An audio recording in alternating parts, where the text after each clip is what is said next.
এক ব্যক্তির বয়স বছর ৪৫ হবে। হঠাৎ একদিন তার স্ত্রীর মৃত্যু হলো।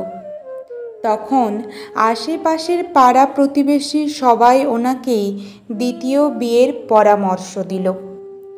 তখন উনি বলেছিলেন স্ত্রীর দেওয়া সবচেয়ে বড় উপহার তার ছেলে, আর তাকে নিয়েই ওনার দিন কেটে যাবে। ছেলের যখন বয়স বাড়ল তখন তিনি ছেলেকে সব ব্যবসা বুঝিয়ে দিয়ে কখনো নিজের বাড়ি আবার কখনো বন্ধুর বাড়িতে সময় কাটাতে লাগলেন। ছেলের বিয়ের পর উনি আরও বেশি একাকী হয়ে পড়লেন। ছেলের বউ সব সময় ওনার সাথে খারাপ ব্যবহার করত। তখন উনি পুরো বাড়িটাকে বৌমার অধিকারী দিয়ে দিলেন। বৌমা বৃদ্ধ লোকটার সাথে খুব খারাপ ব্যবহার করত। বৃদ্ধ লোকটি সেটি বুঝতে পারত, কিন্তু কখনো সে তার ছেলেকে বলেনি। একদিন উনি দুপুরে খাবার খাচ্ছিলেন। ছেলেও কাজ থেকে এসে হাত মুখ ধুয়ে খাবার খাওয়ার জন্য তৈরি হচ্ছিল। ছেলেটি শুনতে পেল তার বাবা খাবার খাওয়ার সময় তার স্ত্রীকে বলল, বৌমা আমাকে একটু দই দাও তো। কিন্তু তখনই ছেলেটির বউ জবাব দিল, আজকে ঘরে দই নেই। কথাটি শুনে বৃদ্ধ বাবা আর কোনো উত্তর দেয়নি। খাবার খেয়ে বাবা নিজের ঘরে চলে গেলেন। কিছুক্ষণ পরেই ছেলে তার বউয়ের সাথে খাবার খেতে বসলো। খাওয়া হয়ে যাওয়ার পর ছেলেটি দেখতে পেল তার বউ একটি ভরা দইয়ের হাঁড়ি নিয়ে এলো ফ্রিজ থেকে। ছেলেটি কোনো প্রতিক্রিয়া না জানিয়ে খাবার খেয়ে আবার কাজে চলে গেল।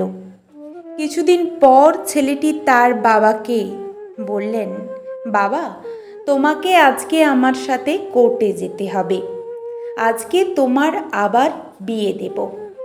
ছেলেটির বাবা আশ্চর্য হয়ে ছেলের দিকে দেখল আর বলল, এসব কি কথা বলছিস বাবু? এই বুড়ো বয়সে এসে আমি বিয়ে করতে যাব কেন? আমার আর বিয়ের দরকার নেই। আর আমি নিজে তোকে এত ভালোবাসি যে তোর জীবনে আর নতুন কোনো মায়ের দরকার নেই। ছেলেটি বলল, বাবা না, আমি নিজের জন্য মা আনছি না, নিজের স্ত্রীর জন্য শাশুড়ি আনছি। আমি তো শুধু তোমার জন্য দইয়ের ব্যবস্থা করছি।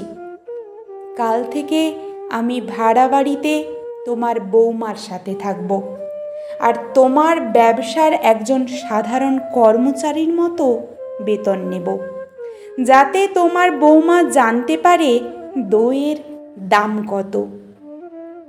তাকে বুঝতে হবে বাবা মা আমাদের জন্য এটিএম কার্ড হতে পারেন, কিন্তু তারা আমাদের দয়ায় নয়, বরং আমরা তাদের দয়ায় বেঁচে থাকি।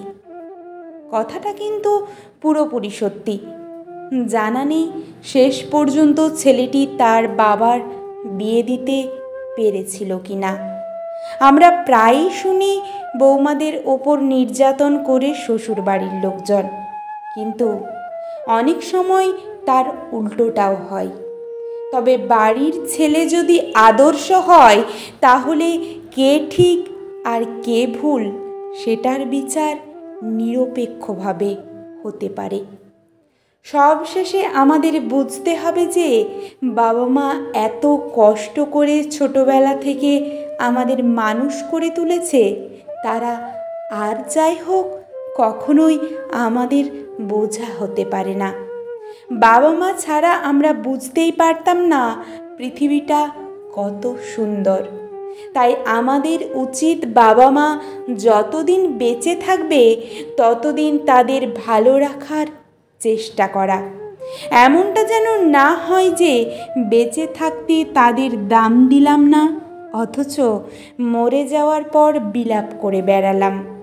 তাই যাদের বাবা মা আছে তাদের যত্ন নিন। বেঁচে থাকুক পৃথিবীর সকল বাবা মা, আর ঘরে ঘরে গড়ে উঠুক এমন আদর্শ সন্তান।